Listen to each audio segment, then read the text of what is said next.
Coming to you live from Nairobi, Kenya, this is TV47 Newsfeed. My name is Stanley Iringita. Remember, you can always talk to us on our social media platforms at TV47KE on Facebook and Twitter. A number of stories prepared for you this hour, including Deputy President Gachagua presiding over the inauguration of the Presidential Working Party on Education Reforms at the Center for Mathematics, Science and Technology Education, CAEMSTEA. The Working Party was appointed by the President, William Ruto, and the main aim is to ensure there is seamless implementation of CBC. Take a look.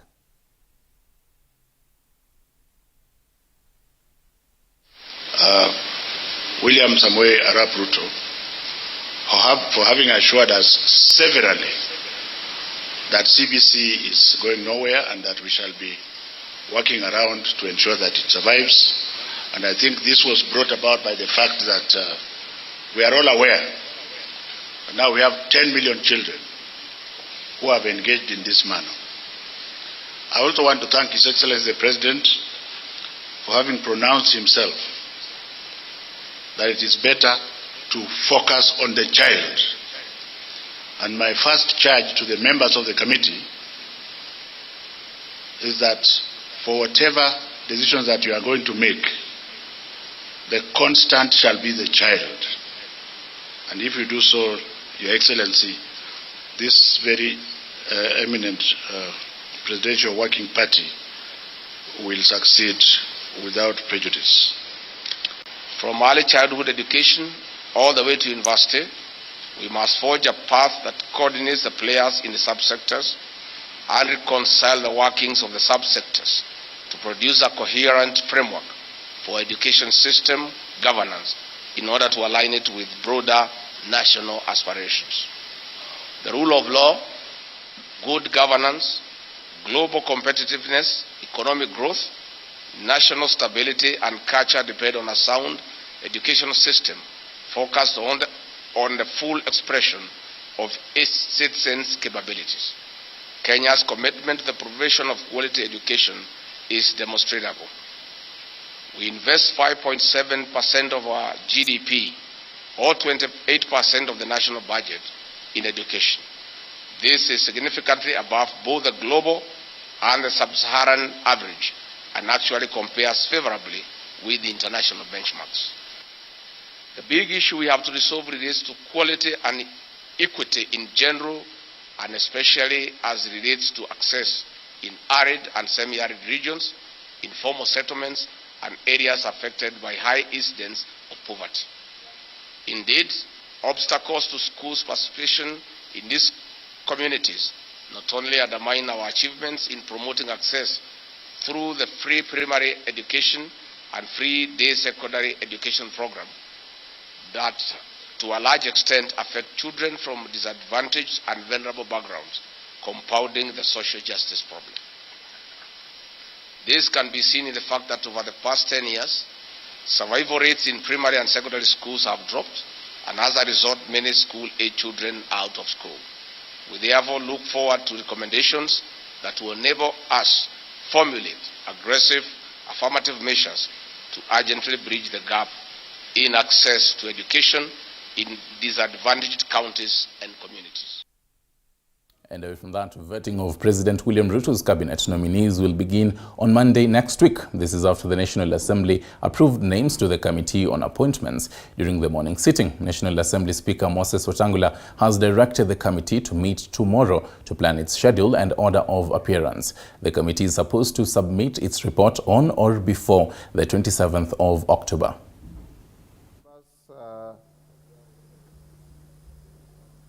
The committee at Order 8, the Committee on Appointments, that was approved, debated in the morning and approved a few minutes ago, will meet tomorrow, Thursday, October 13th, 2022, at 11 a.m.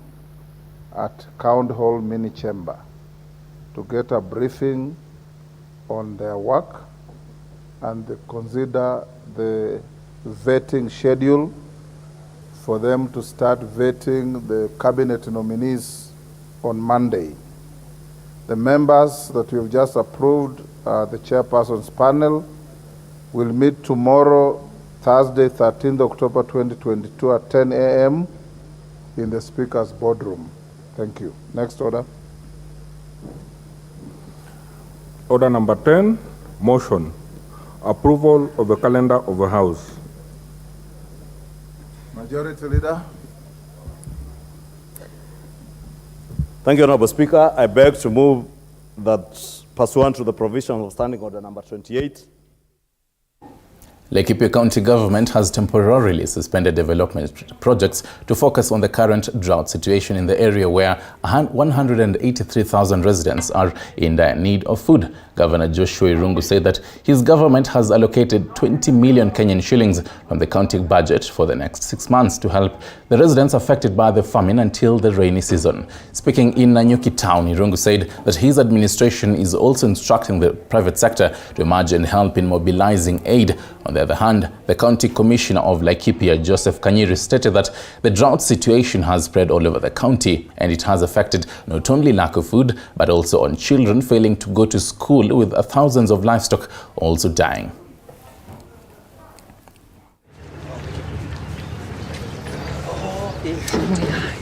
Since morning we have been here and tried to address on all these issues and coming up with the mitigations, zile short term and even the long term. Na kwa hivyo kuna yale tumekubaliana sisi wenyewe na kama county government na national government, as much as tunagojea chakula kutoka kwa national government, bado county hata nasi tumetega budget kidogo na tumeamua ya kwamba garau tusimamishe mambo mengine yote, kwa sababu wakati watu wetu wako na njaa, hata barabara hataona faida ya barabara na mambo mengine. Na kwa hivyo tumesimamisha mambo mengi, na leo jioni naelekea kule kwa county assembly kufungua assembly siku ya leo, na hayo ni yale tutakuwa tunapeleka assembly kwetu, kwa sababu tutafanya supplementary budget hivi karibuni ndio tuweze kutega budget kubwa sana.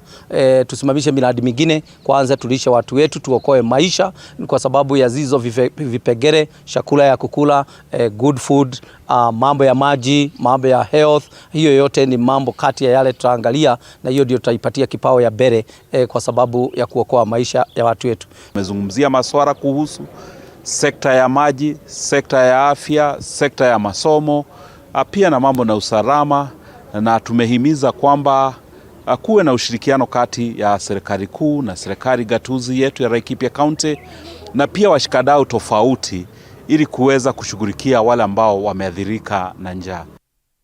And still on the same, Garissa County Governor Nathif Joma has appealed to development partners, donors and the national government to join hands and work together in finding immediate intervention measures for the deteriorating drought situation in the area. Speaking while co-chairing the county steering committee with Area County Commissioner, the county boss said that there is need for joint efforts by all players to caution the residents from the severe effects of drought, while raising concerns that many children in the county may miss the national examinations due to the effects of the drought. His government has further committed to release 40 million Kenyan shillings to buy water and relieve food for the affected households. We hope to see more support from the national government sooner than later. We hope to see much more activities being undertaken by the development partners and agencies. And for that matter, as the county government, in addition to whatever we're doing, we will also enhance our support. In fact, I've just committed, despite the current situation that we're in, whereby we are passing through a period of transition as a county government, but I've just committed to 40 million shillings to immediately from our little resources so that we buy water and food for our people immediately. My biggest worry is that the exams are coming, and that if we do not do those immediate interventions, my fear is that we'll have a lot of our children missing in school, and for that matter missing the exams. So we'll do our best to save the situation. We want to appeal to all our development partners, the donors and the agencies working in the county to double up their efforts. We really appreciate the work they are doing. We have also stressed the issue of duplication, and therefore we have agreed that a small team will sit to look at those issues so that a report can be tabled before the governor. And now to some GMO push and pull. Civil societies today, led by the Kenya Peasants League KPL, held peaceful demonstrations outside the National Biosafety Authority offices where they petitioned the lifting of the ban on GMOs. The petitioners sang slogans declaring that lives could be lost if the ban is not reversed. They further gave 14 days for action to be taken, failure to which they will take drastic measures, including a major demonstration in the same offices.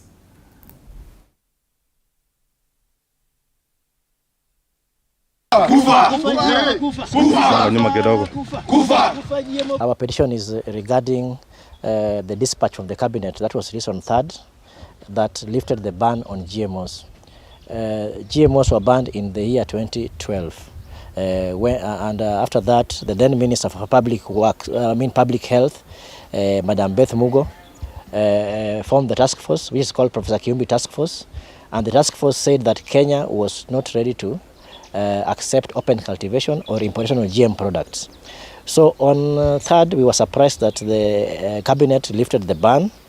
And on lifting the ban, the cabinet said they relied on the NBA.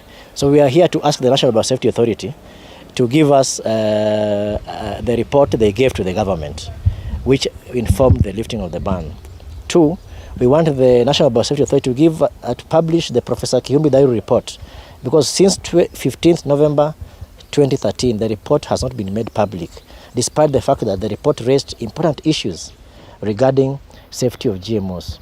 The report stated that Kenya does not have adequate infrastructure to accept open cultivation of GMOs. And from that, lecturers and other staff at Egerton University are threatening to go on strike next week to demand arrears of salaries from the management of the university. Through their UASU and KUSU unions, the workers have complained about not being paid 100% of their wages by the employer since the advent of the COVID-19 pandemic. Speaking during an organized peaceful protest at the university, they say that most of them have failed to meet their basic needs, blaming the management of the university for inaction.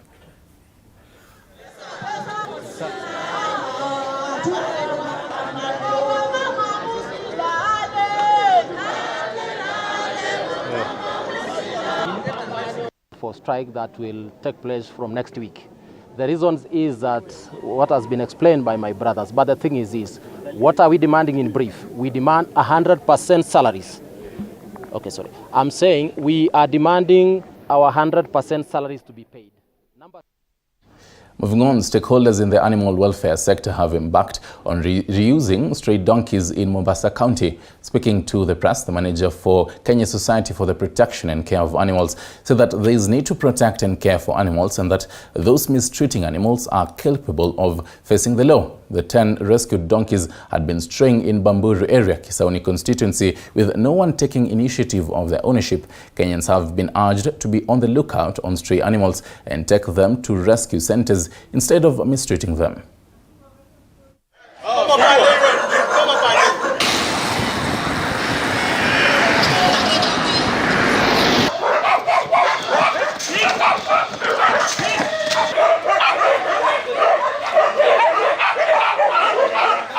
Here we will look after them and we will look for new homes for the donkeys. They will be vaccinated against various things. They will be fed and cared for. We try and work with the government, we try and work with the community. There is a law, an Animal Welfare Act, which is Cap 360 in the laws of Kenya. So if people have badly mistreated animals, we can actually take them to court. Tomorrow we are organizing a training for the potential new owners and for the county staff as well, to ensure that they're able to properly handle donkeys in a welfare-friendly manner. After that, they'll be rehomed to places where they can now live comfortably and then have a life worth living. This is very great for the community, and we are very happy as a department that citizens of Mombasa are getting to know what are the needs of animals. Walikuwa kiteseka kwa sababu mara walikuwa wanagongwa, wengine wanakufa, ikabidi pia tuchimbe mashimo tuwazike, kwa sababu pia wakifa hivi watakuwa tunaletwa uvundo. Leo kidogo watu watapumzika katika hiyo area yetu, kwa sababu hawa punda walikuwa ni hazard, wanakula mimea ya watu na mwenyewe hajulikani. Kwa hivyo tunawapatia wale wengine ufahamu, kama kuna mifugo kama punda na wengineo, waweze kuhamasisha madaktari, waweze kuwaleta huku kwenye kusaidiwa.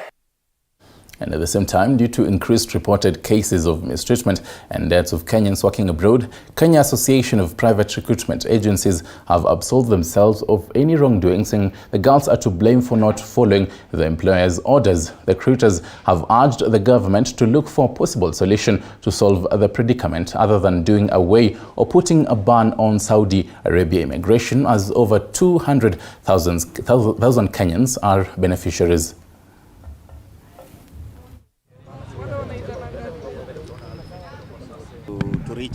Wakati umepeleka mtu airport na anatoroka anachukuliwa na mtu mwingine dalala, okay? Saa zile amekuwa na shida, amegonjeka, as tumesikia dereva mmoja hapa amekaa how many years? 16 years. Wametumia huyo mtu amegonjeka, amekuwa pregnant, si ndio? Then anajaribu kwenda hospitali, hawezi enda. Okay, hawezi enda kwa hospitali. Why? Because ana vitambulisho, si ndio? Ana nini? Identity ya kusema anaweza enda apate huduma, si ndio? Then huyo mtu atapigia mamake amwambie nini? There was a problem. Nilipigia agent wangu sikumfikia. Did the agent alikwambia ukemboi mpaka urukie kwa ukuta? Because we have even video for them. Agencies as scapegoat. So we want to humbly request our dear president to wake up, let the government agencies do their work. We have labor attaches in both Qatar, Saudi Arabia, and Gulf countries. My question is, what are they doing? Really bring light to the happenings that have been going on in regards to this industry of labor migration.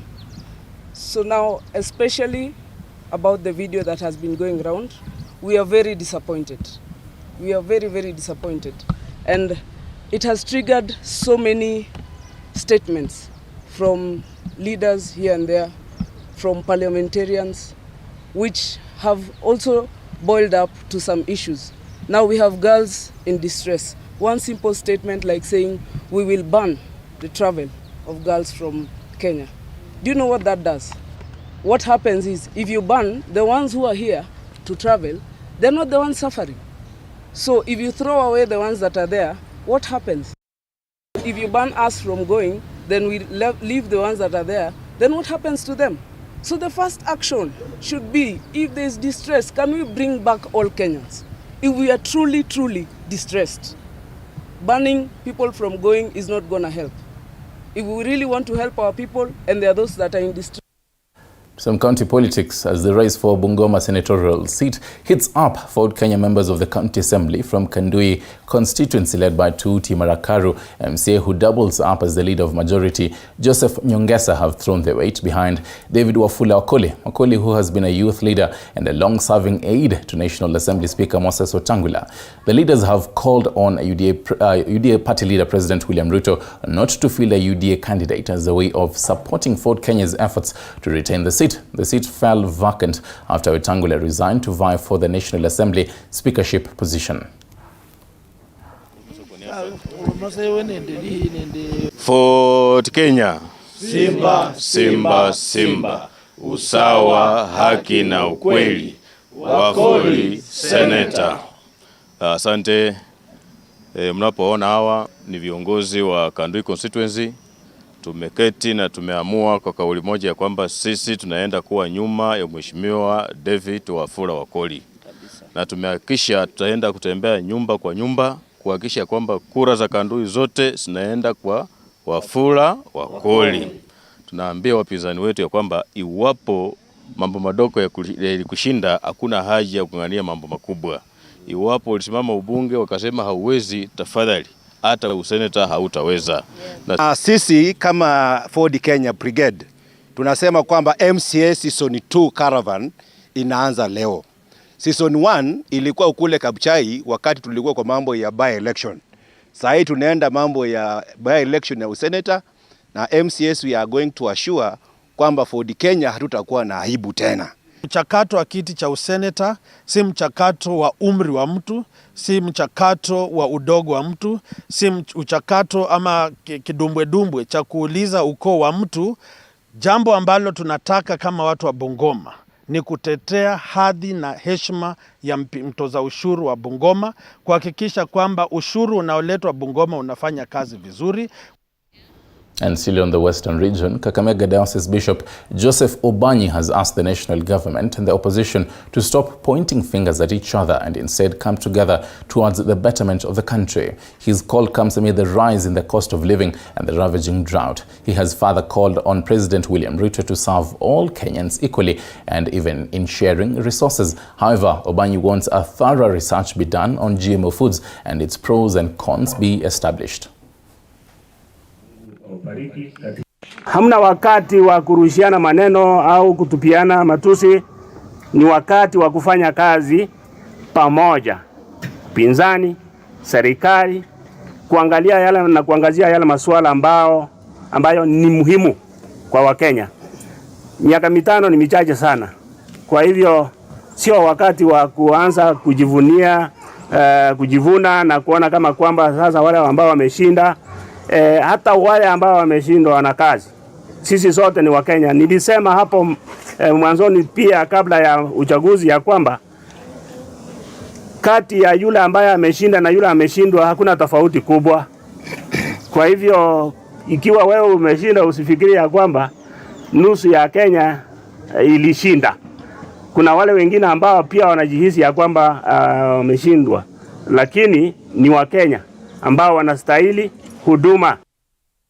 To some health matters now. Tuberculosis patients in Kiambu County can now have a self-relief after the launch of an improved artificial intelligence imaging technology that diagnoses TB in a very short time. According to health specialists, over 70% of deaths among patients suffering from TB coupled with HIV and pneumonia are caused by complications arising from tuberculosis, which is not detected in its early stages, especially in children due to a shortage in the number of radiologists in public and private hospitals. Stakeholders have raised concern over the fact that Kenya is among the 30 African countries bearing the heavy burden of tuberculosis, with fears that the goal by the WHO to eradicate tuberculosis by 2030. Countries in terms of the TB burden globally. That means we still have a lot of work to do to eliminate TB in line with the global target of eliminating TB by the year 2030. So we would like the country to embrace technology, to embrace artificial intelligence, to fill in the gap of having an inadequate number of radiologists. As per the national data, we diagnose less than 50% of the children who have TB. And therefore, if we can have any technology that can help us diagnose children among the rest of the population, to make a big difference. Today, for you to get a report, especially like, for example, of TB, you need to take that image. It goes through a process of a radiologist who reads it, who generates a report. But this technology is coming to make sure that it has taken that image. It is taken through the server reads it, it interprets it, it generates a report, and that report can be relayed to, can be sent to anywhere. And to the wonderful world of sports, preparations for the second edition of Nakuru Stanbic Marathon, slated for the 27th November 2022, entered a crucial stage barely a month before the marathon takes the center stage. Speaking during the launch of the second edition of the marathon in Nakuru County, Stanbic Bank Chief Executive Officer Charles Mudio pointed out that they are targeting on making the marathon national and international in the long-distance race events, as Nakuru Governor Susan Kihika pointed out that the marathon will position Nakuru County as a sports tourism hub in the region. Meanwhile, Stanbic Bank bolstered the marathon with 10 million Kenyan shillings. You have made this event become a premier event in Nakuru. So let me also take the opportunity to commend Stanbic Bank, who are the title sponsors of this event, for choosing to support upcoming athletes. and also helping us put together, or together in collaboration, have this city marathon. I think it goes a long way in showcasing our county. But as a county government, we must also do our part. And I believe by doing our part is making sure that we have top-class sports facilities, but also to get development partners